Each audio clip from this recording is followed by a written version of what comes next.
music because I'm not hearing anything. This is a work in progress, ladies and gentlemen, live from Seattle, Washington. All right, that's where we are right now, live from Seattle, Washington. It's balmy. It's balmy here today. It is let me put these on just for the hell of it. It is, I don't know, 50 something degrees. 50 degrees. Here it is, February the 18th, 50 degrees at 6 o'clock at night. That's pretty cool. We don't normally have that right now. Had a very, very busy day today, which I'll be getting into here in a little bit. Had some espresso not that long ago. A few little pepperonis, So I'm buzzing like crazy right now. You may notice there's no Taint today. Taint is in, where is he? I believe he is in, where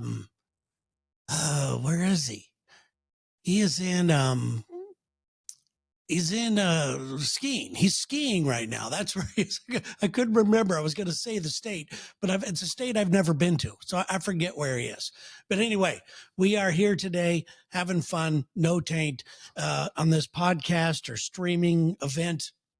I don't even know what to call it at this young stage of its career. I'm still working on that. I'm still trying to figure some things out.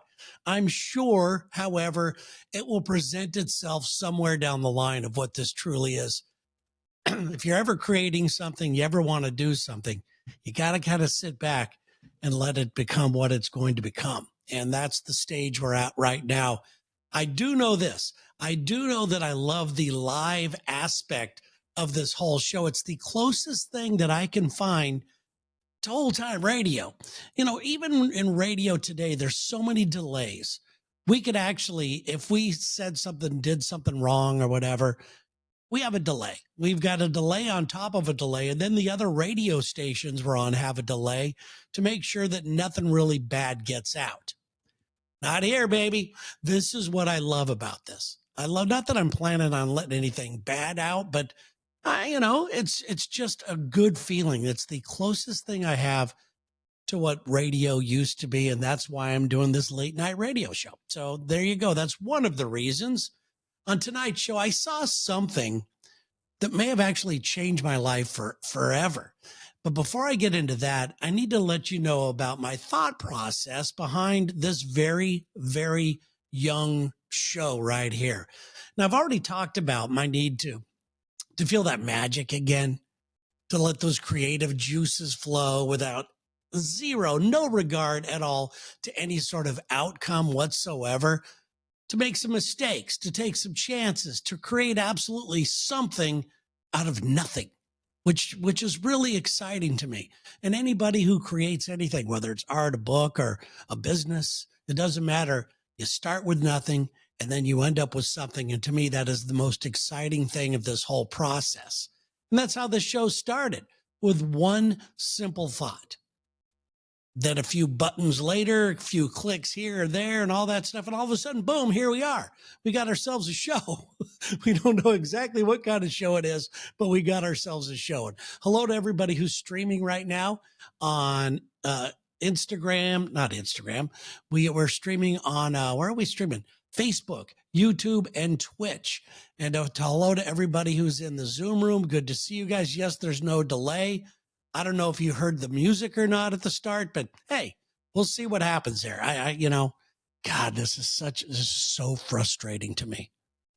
Not knowing anything about technology, I've been brought to my knees right now. And I'm finding anybody who's really good at this super inspirational. So it's good to see everybody. Hi, Bettina, and everybody who's in the, the chat. I'll be getting to you guys here in a second. If you have any questions, I'd love to hear from you guys. But right now, we're just doing this thing. Taint, and, I've got my own reasons for why I'm doing this show. And they started off, like I said, just to feel that creative juices again, just to see what happens. Now, Taint and anybody else who's going to be a regular on this show are doing it for their own reasons. And my job is to kind of mend those reasons together to see if they all fit. I had another guy who wanted to do to fill in and to do things. And I texted him. He said, I've been around for a phone call. Never returned my call. So The passion is real for the show, everybody. It's very, very, very real. But lately, you know what? I've come to realize that some of these reasons that I just mentioned, things go a little deeper actually than just having fun and creating something out of nothing or to connect with you guys, which I find so fun right now. It's really cool to talk to everybody in the Zoom, to get the comments and everything else. That is one of the big plans of this show. Once all the technological stuff's ready to go, it's going to be on, guys. And you guys are going to be big stars. You could actually be one of those regulars, be one. You know, I'm so excited to see where this damn thing is going. But I know right now at this point, some of these ideas that I'm coming up with and some of the feelings that I have of why I'm actually doing this show are going to become a big battle for me. I've come to realize that I miss a certain time in my life when I just kept my head down. I'm sure that you guys have been there. I'm sure you've been there as well, trying to establish yourself at all costs. Now, I know you've been there. I know you've been there. And it's funny how we look back at these desperate times. And believe me, they are desperate times as the good old days. We look back at it with some sort of romanticism, although it's painful AF right now getting things done. I really, truly miss being blissfully unaware of all the world's problems and just kind of focusing on my own life. You know, you could call that selfish. You could call me selfish all you want. But at that time in my life and the feelings that I want again, it was me against the world, you know, which was actually a blessing. If I had people telling me that everything was going to be okay, I might have believed them and then just relaxed and then not pushed through. And I think that's something we need to realize, guys. The truth is we need to be scared somewhat to succeed, to push through these things. So if you're scared right now, lean into it, guys. Seriously, just lean into this thing. It's a damn gift from the universe. Trust me on this one. And I feel like I have that in my life right this second. It's just kind of a different version of scared. It's just kind of a different version of desperation. You know, I have a wife and we are aging like all of us are. And my fears are very real of not being able to provide, not being able to retire with enough money and all that kind of stuff. And these are real fears. And if you're not there yet, you're going to get there. And there's a lot of things you could do leading up to these moments in your life to make these moments less painful. Unfortunately, I didn't do all those. And now I'm learning. So I'm trying to pass the savings on to you, man. How am I going to live? You know, that's one of the questions. How am I going to live when I can no longer make money? When I'm no longer relevant, and which, by the way, is slowly and slowly getting more and more a reality, you know, which unfortunately comes with age. I think it sucks that people in their 70s are supposed to be gone. They're supposed to disappear. We don't give a shit about them anymore. It's completely wrong. So what am I doing right now to get that laser-like fear focus back in me? One of the things I'm doing is that I'm not watching news. I want to keep my head down. I want to keep my eyes on the prize, as everybody says. You know, I've worked in media all my life. And here's the facts that your favorite news channel is not going to tell you. Media's job is to own your attention. They want to own everything about you, to tempt you and to tease you and to watching another 10 minutes. You know, please just watch another 10 minutes or show. I'm going to tempt you. I'm going to tease you. I'm going to scare the living hell out of you. This is where Trump is great. He's a master at owning the media and people's attention. And it doesn't matter what side of the level you're on, the ledger you're on there. You could be, a big MAGA supporter. You got his attention. If you're a hater, you got his attention. He doesn't care. He's owning you right now. And that's what media does. Media's job is to leave you hanging. This is the truth. I have been in media for over my entire life. This is what my job has been. to get you to tune in tomorrow and the next day and the day after that. There's a complete art to all of this stuff. It's not that hard to do this. Anybody's doing it. It's crazy. You could do it too. I'll go ahead and give you a little master class right now at how you could go ahead and succeed in all this stuff. Just tell people what they want to hear. Make them feel good. Make them feel relevant. Make them feel that they're smarter than they truly are, that they're not crazy, that they're not alone. People, this is what media does right now. Also, when that doesn't work, you just scare the living hell out of people. This is why politics is so in our face right now. But the scaring of people just isn't a way to make people vote for you. It happens with everything right now. It could happen in the weather. Go buy all the water, a hurricane's coming. Go get all that stuff ready. Make sure you got enough plywood on hand. Make sure you do this. And what happens? Half the time, nothing freaking happens.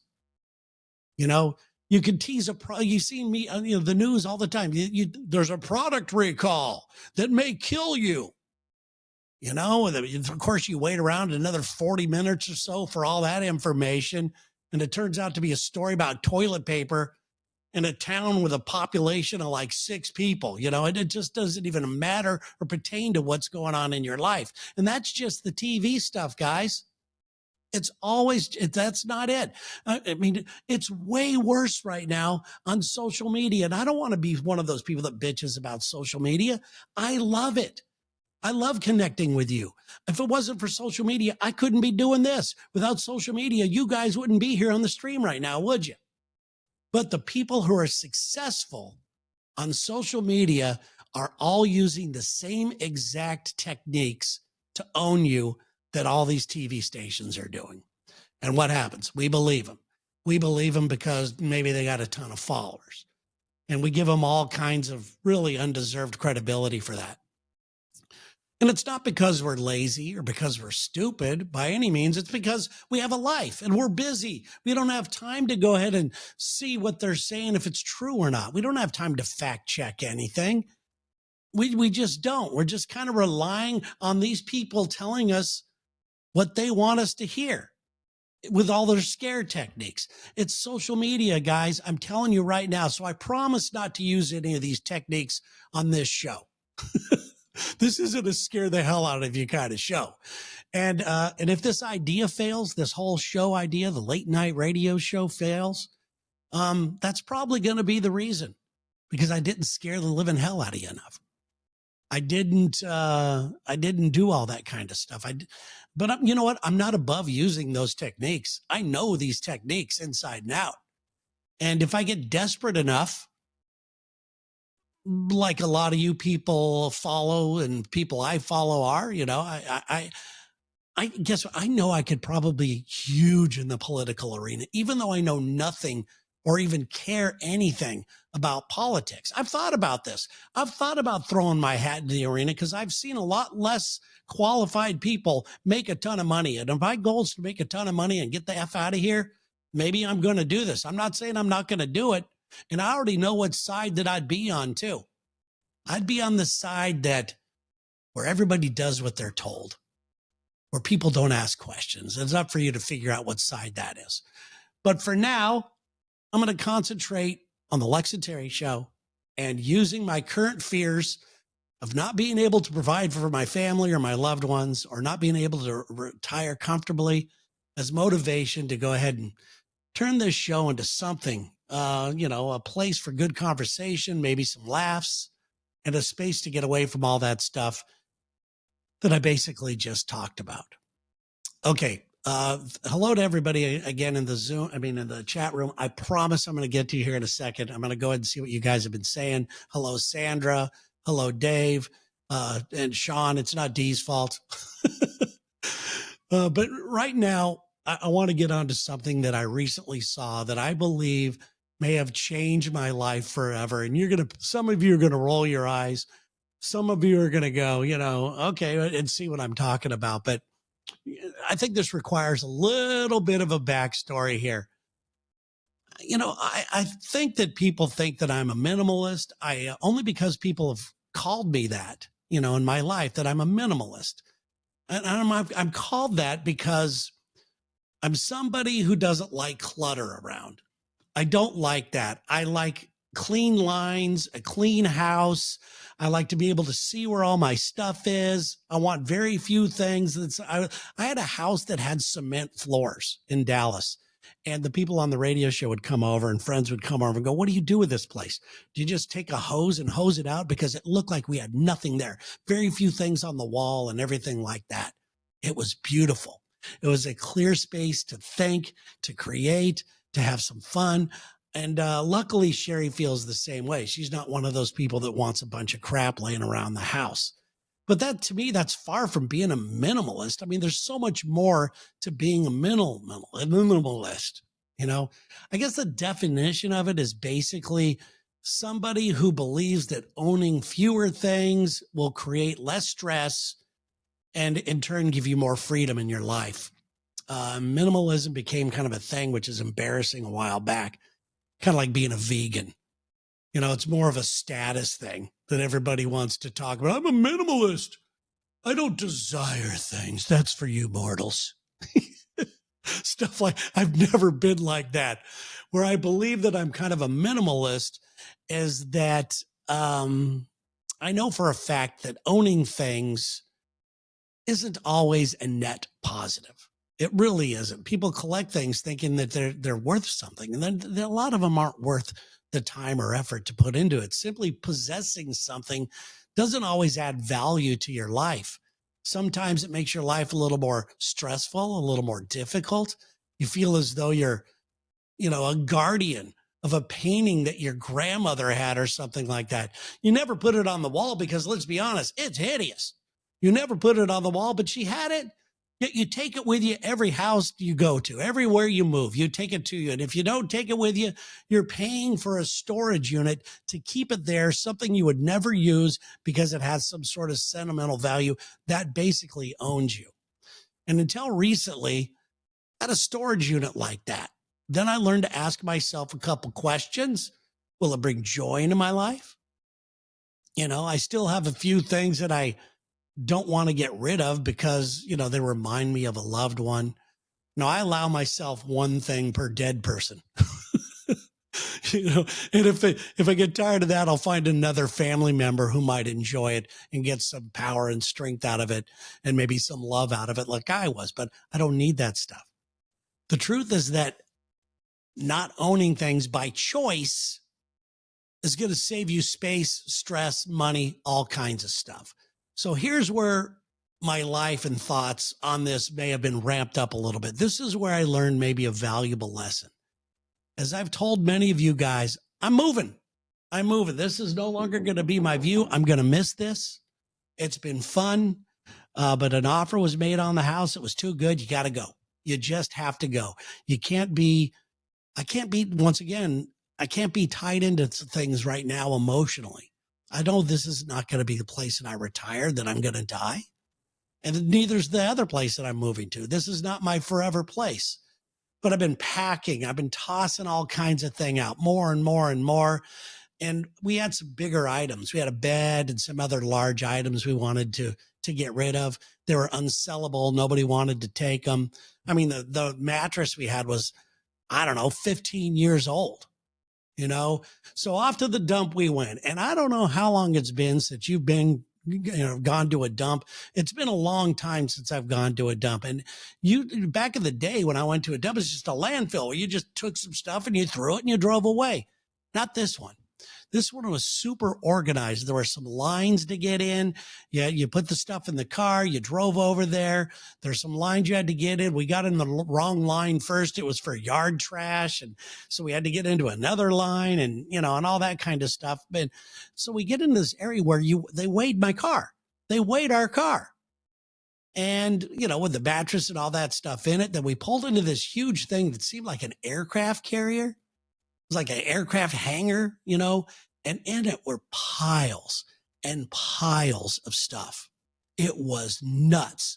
We were told where to dump our stuff. We were horrified. The closer we got and we saw all these other mattresses, bicycles, and broken down lawn furniture and I mean, they're just piles. I mean, I don't even 50 feet high of this stuff. It was so weird looking.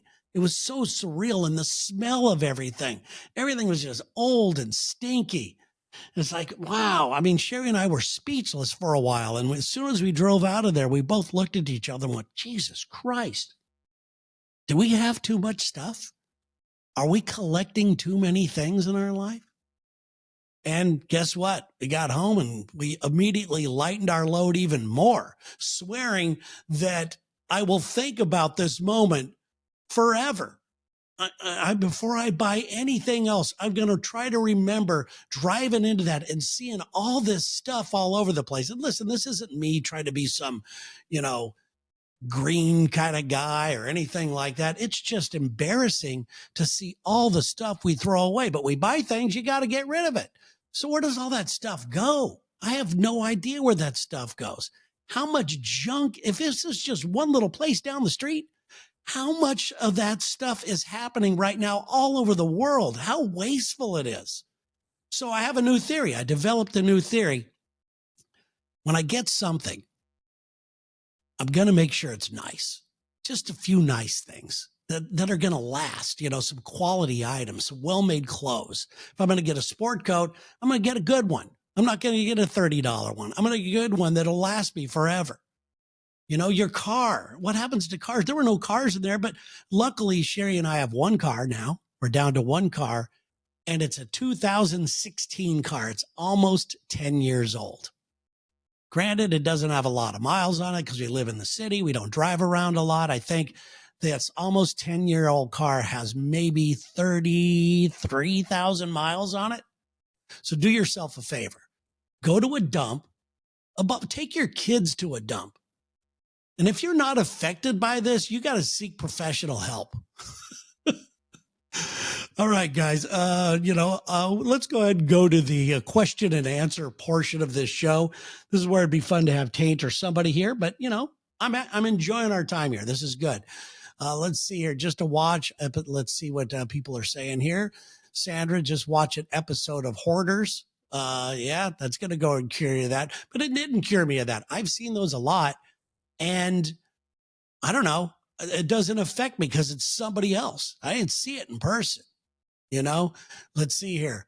Do I miss my Porsche? Yes, I do.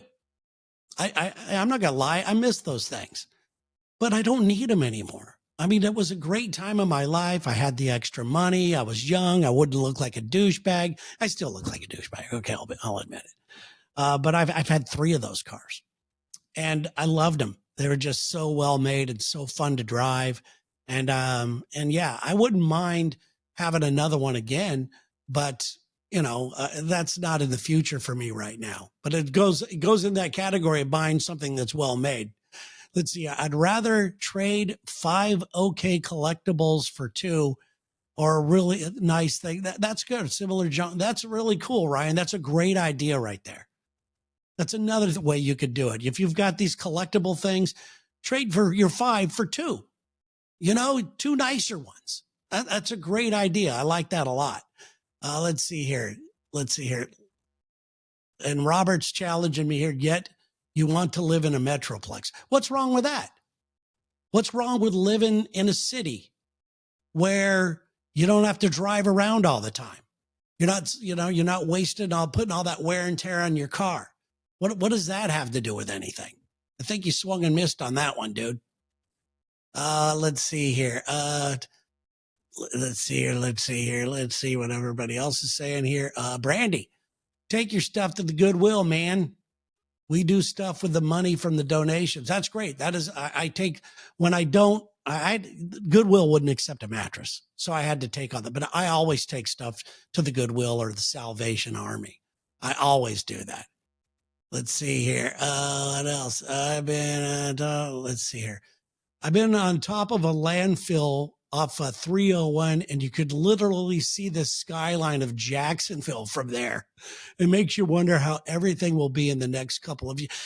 I think that you're dead inside if you don't wonder what's going on. I can't tell you how much this affected Sherry and I. I'm not going to say, it's completely life changing, but it's something I'm always going to think about. That's for sure. All right. Anybody have any questions about anything here? Let's see here. These are some great tips that people are coming in with. Thank you so much. Jenny on Facebook says, take your home and belongings like you have to travel. If it isn't important enough to take with you, probably you don't need it. And which is true. I just had this talk with Sherry. We've got boxes in the living room and I've been taking my time packing. We've known we're moving for a while. I don't want to get all stressed out and do it all in one day. So I've been taking some stuff and putting them in a box, and there's quite a few boxes stocked away and piled away in the living room right now. They've been sitting there for 3 weeks. I haven't needed one thing that's in those things. I haven't needed one thing at all that's in. It's just so weird to me. So I'm torn because I do want to get some nice, I like buying stuff. I like buying things for other people. And I'm a pretty generous guy. But I guess your guys' advice has been really good. Thank you so much. But that's not being a minimalist. That's just being a human being. Let's see here. Dennis wants to know, what's the hardest thing you've tossed on your move in the transition? Ooh, that's a great question. There's still a lot to come. There's still a lot of time to do this, but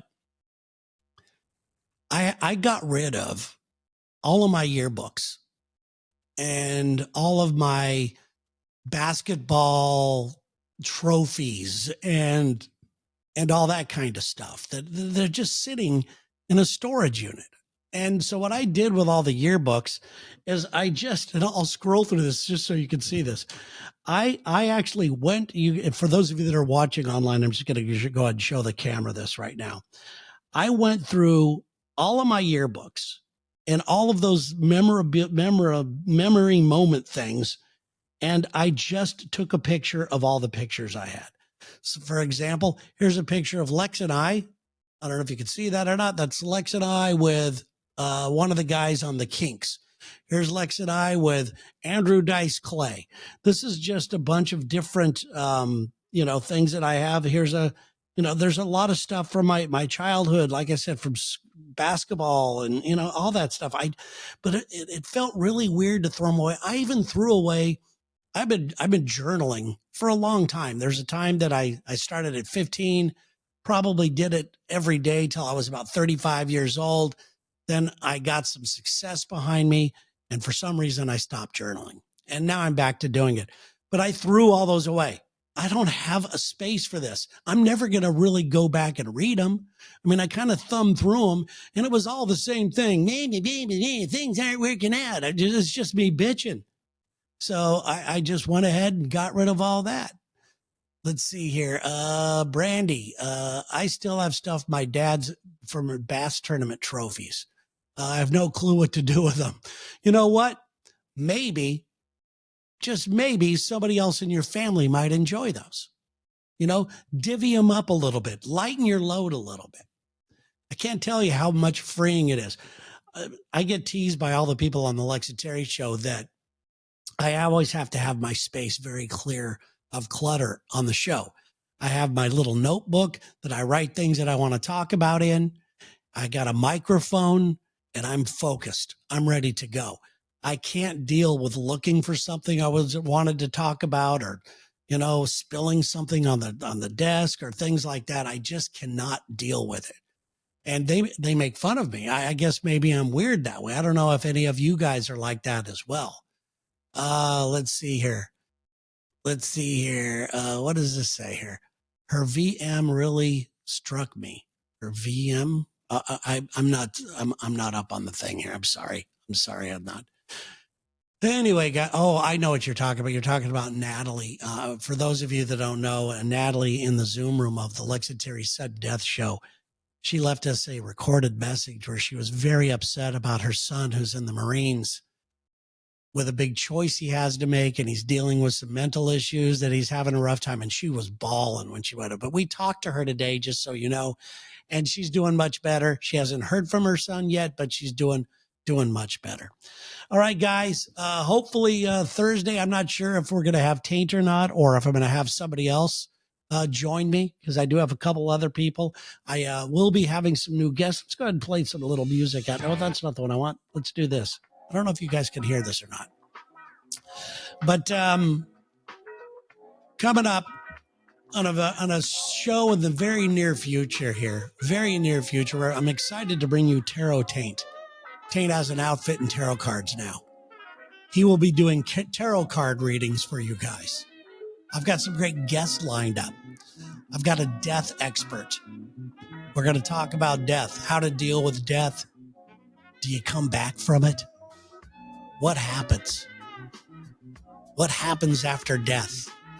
We're going to be talking to the death expert. I want to get Sarah B. Morgan on the show, who I believe has got a very great mindset when it comes to creating opportunities in her life. Some of them call it luck. I'm going to start calling it opportunities, but she is a very lucky person. But to me, luck means you just stumble into it. I think she creates it. We're going to talk to her about that. And of course, we're going to be, let's see here. Oh, I want to talk to her about her newfound life of being single. I think she could also help some people out with being single as well. And got a brand new bit called The Imposters that I want to pitch to Tate and see. I know he'll say yes. I know he'll have fun with that. That's just the working title, The Imposters, which is going to include you guys. You are the people that are going to make it either good or not. So we look forward to that. And just some more serious stuff we'll be talking about, some silly things. I don't know if you know this or not about me, but I really like being silly. I like my silly moments every day. I've got to have some sort of silliness in my life every day. And sometimes it's not welcome on my morning show. But you know what? It's welcome here. You guys, thank you so much for joining me today. Thank you for being in the chat room. Thanks for sharing the show. We will talk to you later and enjoy your night.